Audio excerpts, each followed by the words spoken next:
Hi everyone, Indez here. Today I'm gonna showcase you, in my opinion, what is the best PvE meta for Barb.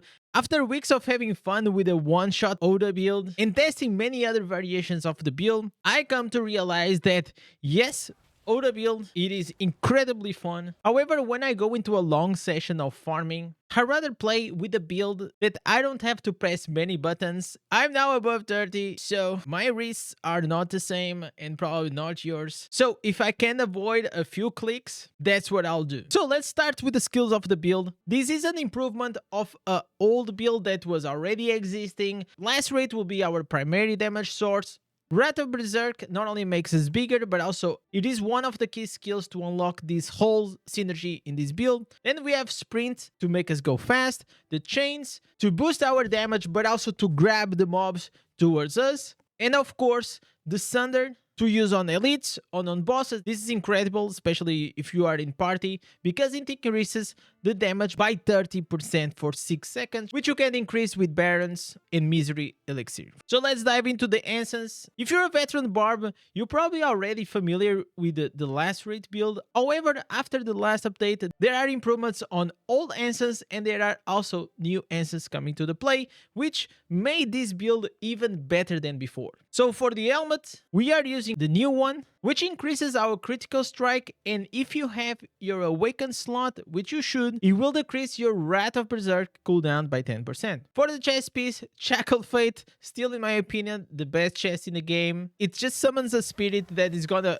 pull the mobs or everything towards you. It does a lot of damage, gives us slow, dots, everything. It's just that nice. For the shoulders, Nature's Temper. This is the main instance that enables this build to do insane amount of damage. So when you go into the Berserker, it will boost your primary attack, lacerate, but the main reason why we're using this, it is because not only empowers the primary attack, but also deals damage to you. So this mechanic of when you do damage, it also gives you damage, it will unlock a huge synergy between Ardent, which got buffed, and Bark Breaker, which also got buffed, and we're gonna go there. For the pants, Buried Talons. When you have these pants and you use your chains, it will give you a boost of 19% damage for 3 seconds, which can be increased with the amount of beneficial effects duration that you have. And further into a guide, I'll explain how and why beneficial effects are a big component for this build. Then we have Rending Bite. This instance makes your lacerate add another bleed dot, and not only that, if you have it awakened, it's gonna increase 10% more damage. And then we have the new version of Ardent. Lacerate attack speed is increased by 15%, and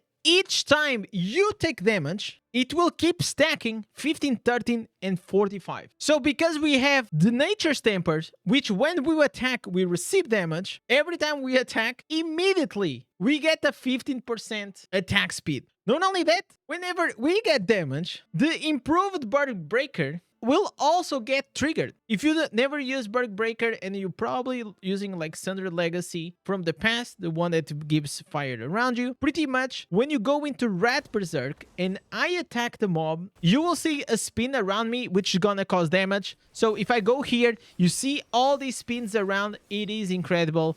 It does insane damage, not only in PvP, but also in PvE. And the synergy between these three instances is just freaking insane. For the last one, we are using Falling Thunder. Again, a damage boost whenever you are in Berserk and you have a target that is bleeding next to you. It's gonna increase your damage by 28.5%, which is insane. So Falling Thunder with Rending Bite, which as the bleed, it is again another huge synergy. And if you use the build as it is, you're gonna do so much damage in PvE. Not like million damage crits like with the Oda build, but it is more consistent damage because you're gonna attack so fast. Bark Breaker bleeds, dots, crits. It's like when you go to the target, it's like so many numbers that you see. Like I can't even read, man. Like it's just like so much damage all of a sudden, which is insane. So let's talk very quickly here for alternatives for the build. If you still don't have the helmet, don't worry. You can go with the previous version. Squirm Skull, it is the second best option. The third best option in my opinion, it is Outslack, and there are a few people that really like to use Spirit Breaker. For me, I'm not a huge fan, but if you are in like tornadoes, hey, good for you. The second variation, especially for hard content, that I personally use whenever I go do Oblivion Pillars, it is still Lamprey. Basically, when you use the chains, when it hits the enemies, it's gonna heal you for 5% and you pretty much become immortal. So if you just reach to a certain difficulty, imagine you were like Inferno 1 and now you just came to Inferno 2 and you're struggling to stay alive, just put this. Yes, you're gonna lose a bit of damage, but you know what? If you're dead, you can do damage. So it's better to stay alive and still do damage. So this build only works whenever you have the Wrath on, because it activates the Shoulder's Essence, which gonna give you damage to trigger Ardent and Bark Breaker. So if you go to the target and you don't have your Wrath of the Berserk on, you'll do probably less 50% of the damage. So I'm gonna use all my skills except the Wrath of the Berserk. So as you can see, my damage, it is around 900, 1 million. Well, it is not bad, but it falls very rapidly to the 700k. But now I'll do a test with all my skills, including the Wrath of the Berserk, which is gonna enable so much more damage. So if we go to the target, we do this, we start doing DPS, and you see 2 million, 2.5, and then we keep sustained the DPS around like 1.5, which is like, in my opinion, for my damage, insane. And above all, it is 2 times the damage that I was doing just because I turned on Wrath of the Berserk. So the first priority for this build, it is to try to have your Wrath of the Berserk at 100% uptime or very close to it, the max as you can. Of course, like if you're just starting the game, it will be very hard for you. However, very quickly, I'll tell you how can you get. Focus on getting beneficial effect on your belt, boots, chest, and pants, and cooldown reduction on your neck, gloves, and rings, which are below my camera. And very important also, even if you're just starting the game, focus on having 1-star gems at rank 5, like for example this Mixer Elixir, which is gonna awaken your slots. It gives you 10% reduction in the cooldown. Then we also have on the shoulders, more 10%. So we are already on 20. On the Bark Breaker, more 10%. And then we have on the Falling Thunder, more 10%, which theoretically is gonna give you a 40% cooldown reduction. However, Diablo Immortal, it is capped at the maximum of 30% cooldown reduction. So obviously, I'm noticing that I have way more cooldown reduction than I need. I can actually optimize my build right now and switch my Mother's Lament to my pants, which is gonna awaken my slots, because as you see here, I was using Bloodsoaked Jade, rank 2. So my awaken was not on, but when I replaced with it, now all of a sudden the pants are also awakened, and I'm getting 10% more cooldown reduction on my spears. And here I can just go and put my Bloodsoaked Jade. And now the build, it is even better because of this change. So now let's speak about the green sets very quickly. In my opinion, 4 pieces Baron, 4 pieces Vitus. It is the best set for PvE when it comes to Barb. However, you can also go with 4 pieces Banquets or 4 pieces Glooms, because Sundered is considered a dash, because you're just gonna jump into the target and you're gonna activate the crit and the damage, which is also like pretty good. However, I don't use these because my main priority, it is to increase 20% of the damage on the target when they suffer loss of control damage. And because we also using the chain will apply slow to the enemies, and this synergy, it is so good. But the honest truth is, like, when I go to dungeon, I just buff up and I just keep pressing the primary attack. I am lazy. I literally only use Sunder whenever he's a boss or like an orange mob, otherwise everything pretty much dies. So if I had to use Gloom, then I had to keep spamming Sunder all the time, and that's just too much work, right? So now for the legendary gems, in my opinion, going with the dot build, it is the one that works the best for the overall setup, because it works great in PvP, it works great in PvE, it works great in open world farming. So in general, because I'm a free-to-play player, I have a all-around great setup that works for me. However, it doesn't mean that there are not other options that are also valid, like Power of Command, Igneous Scorn, and pretty much all the attack legendary 5-star gems. But since I'm free to play, my main focus is always on the 1 to 2-star gems with just one 5-star that I will try to over time get into rank 5. So let's start with the build. First gem, we have Misery Elixir, which is gonna increase your harmful effects on the target by 12%, and if it was rank 10, 24%. So this works really well for me because all the debuffs that I'm adding with the Sunder, the dots, the slow, which synchronize very well with my build. Then of course, we have, in my opinion, the best gem in the game. Why? Because it's a 1-star and is incredibly powerful. That probably low to mid spenders, they still use this because it's that powerful. 8% increase and 1% crit chance. It is insane. And once I get this to rank 10, it will be 16% and 2% crit. It's just nuts. Then we have another good option, Fervent Fang. This one you can get it from the battle pass. You can go with Fergent Fang, you can go with one that increases your attack speed, or you can select these pearls that once you get 40, you can actually go and convert into a Bloodsoaked Jade. Yes, it will take you a while. I think it took me like 4 months to get like my first Bloodsoaked Jade using these pearls, because there are not a lot of great choices when it comes to 2-star gems for DPS. So if you select Fervent Fang or you prefer to collect the pearls for the rank 5 gems, to be honest, there's no right or wrong answer. Just do whatever you feel like is the right choice for you. Because not only gives me, I really like the Fervent Fang because a 13% more damage plus 3% more damage on bosses and elites. But as you keep leveling up, it just keeps getting better until you have an increase of 24% and 6% boss damage, which I feel that for a 2-star, that's just insane. The other key 2-star, of course, is Mother's Lament. Pretty much you'll just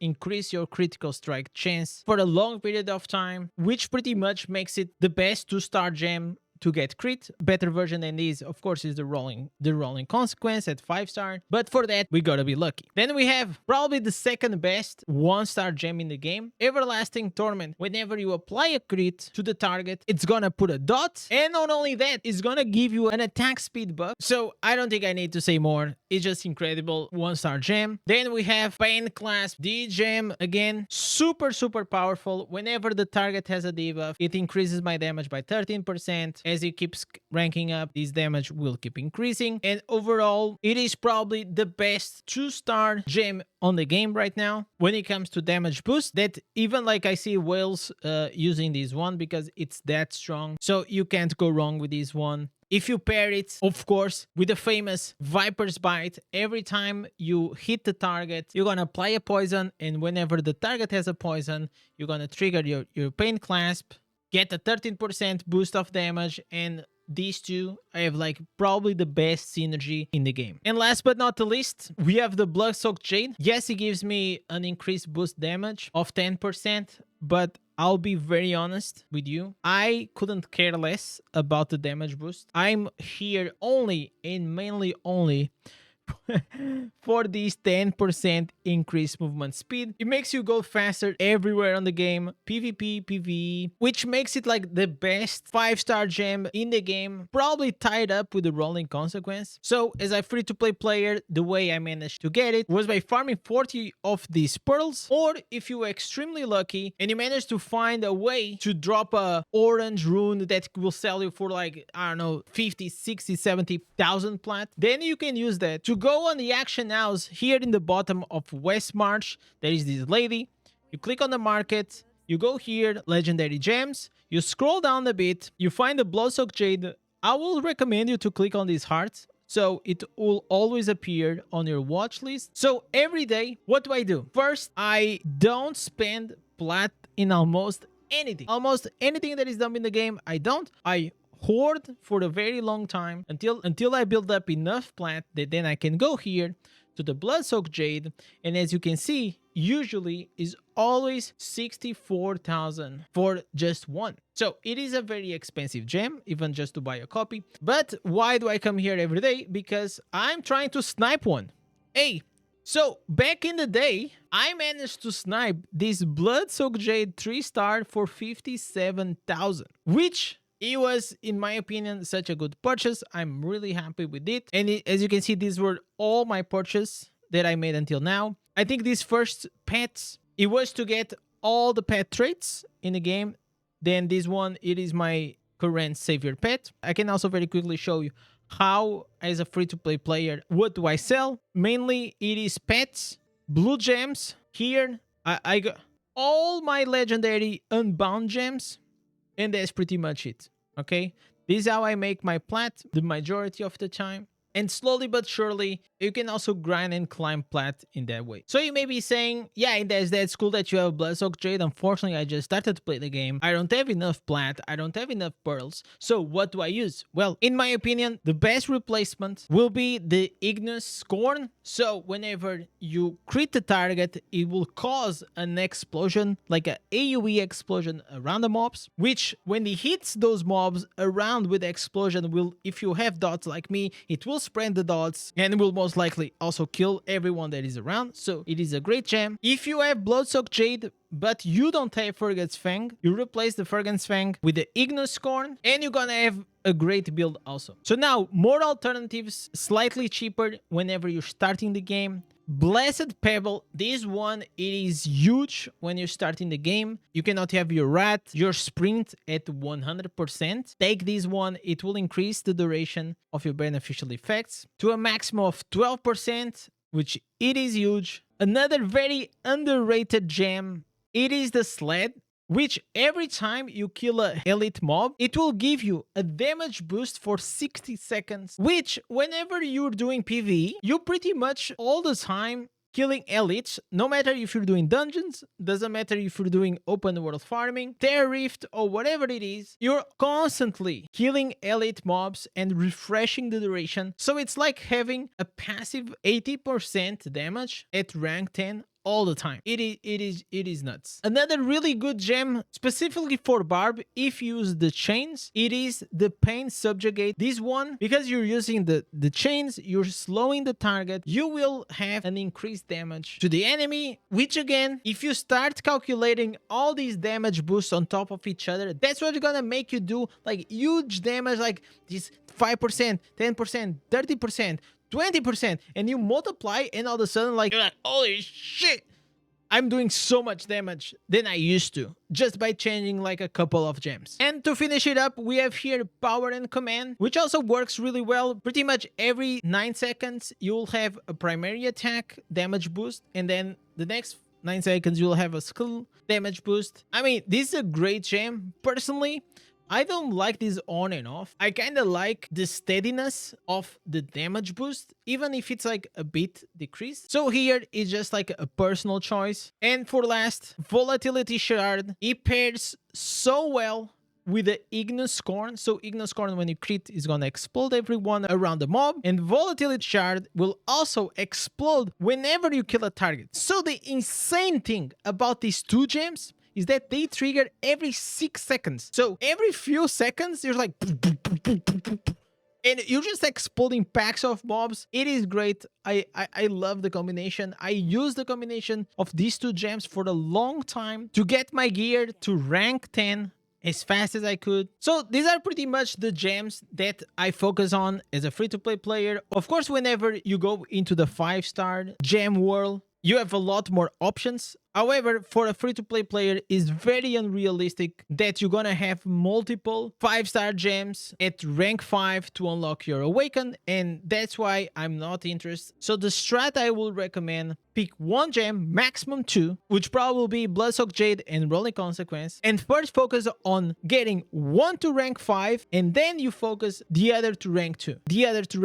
But I will warn you, the process to level up, to rank up these 5-star gems, it is insane. You will need a lot of copies. So for rank 3, which is a very minor, I'll need another Bloodsoak Jade copy, and I need 75 gem power. On the next rank, I will need another copy and 100 more gem power. And for 4 to 5, I will need one rank 1 copy and one rank 3 copy. So that not only that's a lot of copies, which is a lot of plant, but it is a lot of gem power, which is also doesn't come easy. And that's why, because I've been playing only for 6 months, I'm very tied up into gem power. That's why if you see, all my gems are rank 5 and this one is rank 2. So now very quickly for the normal gems, very simple. All the blues go with armor penetration. If not, you can slot in Aquamarine to give you a bit more armor, and that's also fine. But in my case, I'm trying to push the armor pen so I do more critical damage. That's why I do this way. On the yellows, because I'm playing with dots and because it's PvE, if you can, all yellow gems, boost that potency to the roof. But because I don't have at least all 5-star potency in gems, I only have like until rank 4, I put it 2 rank 6 resistance gems. And there is a small trick that I feel like beginners, they don't know, is the damage or the health percentage of your green sets, they scale also with the ranks of your gems. So for example, I have 1444 damage here, but I'm using here a rank 5 potency gem, and I'm using here a rank 6 also yellow gem, right? So the way to optimize to do even more damage, I will replace this rank 6 resistance with this one, and I'll put the rank 5 potency here. Why? Because I don't need the extra life in PvE, but I need more damage in PvE. So you saw I just gained 22 damage just by switching a rank 5 for a rank 6 gem. So have this in mind. Try to have your yellow stronger gems on your gloves just to, you know, keep bumping it. So now for the runes, as a rule of thumb, better colors, better quality, obviously. So if you have a gray rune, replace it with a blue. If you have a blue, replace it with a gold. If you have a gold, replace it with orange, and so on. There are a few ones that are really extremely good. So for example, Seir, it is extremely powerful in PvE because this does the same as the volatility shard. Whenever you kill a mob, he has a 9% chance to explode the targets around, and he pretty much will one-shot the pack. And the other one, it is Tyr, the gold one, which is gonna increase your beneficial effect duration and your attack speed. And the rest will increase your damage here and there, and they are all great. So I was saving this moment to share it with you guys. I was holding to upgrade my last slot from 29 to 30 for a few days until I made this video because I wanted to share it with you. So boys, after so long, months of grinding, the day that we finally got everything to level 30. Oh, it feels good, boys. Oh my god. It feels freaking good. There it is, boys. There it is. All the gear level 30. Oh my god. God damn. It was a lot. It was a lot. And if you also want to know how did I do this in less than 6 months, I have a full in-depth guide that you guys can go and check it out. So if you're here to witness this moment and you want your barb to become the best DPS that you can, type ham in the chat. Last time we had cheese, now we're gonna have ham. So I know that you're fully dedicated to becoming the best. Now for the Paragon, 99% of the times I'm using this, but now your boy Indez is full level 30 geared, and probably now I don't need to use this anymore. I simply can go with something like this. That's gonna give me crit, it's gonna give me damage. Or if I want to go even faster, I can go with a brawler and increase my size even more and become like a beast. Like, look how freaking massive I am. It is insane. Like seriously, look at me near this guy. Look at me, bro. I seen some of those videos, you know, like you have like those big black, you know. Okay, so anyways, let's talk about Reforge set bonus. This one also thanks to Orot. That's where I got it from. I got this PvE set in all my pieces. All my pieces are with this setup. Primary attack damage increase, all skills damage increase, critical hit damage increase, duration of beneficial effects, and attack speed. You're also gonna get like this Hydra, which is gonna help you kill the mobs. This is the best, not only in my opinion, but also Orot's opinion, the best PvE set bonus. It works really well. But you may be asking, okay, what are the priorities? Number one priority, always duration to beneficial effects. Because if you're not transformed into rat, you're not doing damage. Second, attack speed. Third, critical hit damage. And fourth and fifth, it doesn't matter. Hull skill damage probably is a bit better than the primary attack, but they are pretty much all the same. So focus on these three. to get the first slots, especially if you don't have all the 5 reforge slots unlocked, and you're gonna do great freaking damage. Since we're here, let's talk about curse sets. So this one, I'm using nettled 6 pieces because of PvP. If I was leveling up or mainly doing PvE, I would go with 6 pieces tested because it's gonna create a huge area below you, which is gonna increase the damage taken up to 24% or something like that. It is something insane. And for the 2 pieces set, I will go with Lashed. This one is just a really good one for Barb because you use mainly your primary attack. So then you're just gonna have like a, you know, some tentacles going on top of the mob. It just feels good and does a lot of damage. So last but not the least, we have here the familiars. This pet skill, it is one of the most important skills in the game to do damage in PvE. Whenever your pet attacks, it will trigger lingering wounds, which is pretty much an armor breaker that will increase the damage that it will take. So mine, because it sucks and I don't have money for a better one, it only gives me 12%.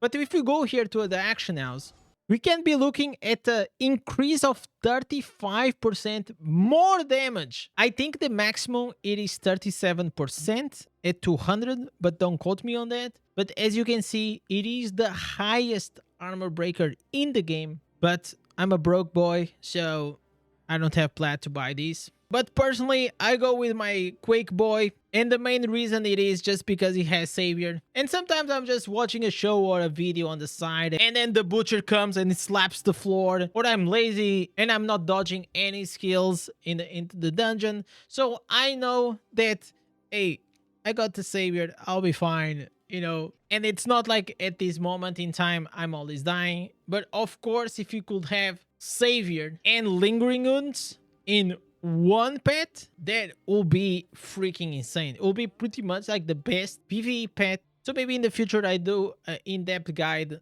on familiars and what you should be looking for, because I think like there is so much confusion when it comes to pets, what to do, what to get, and I see so many people waste so much plat that it is crazy. So that's about it. This is all I have to share with you for today. I hope you like it. I hope you're gonna go and destroy everything in the game with this build. So thank you for watching. I'll catch you guys on the next one. Peace.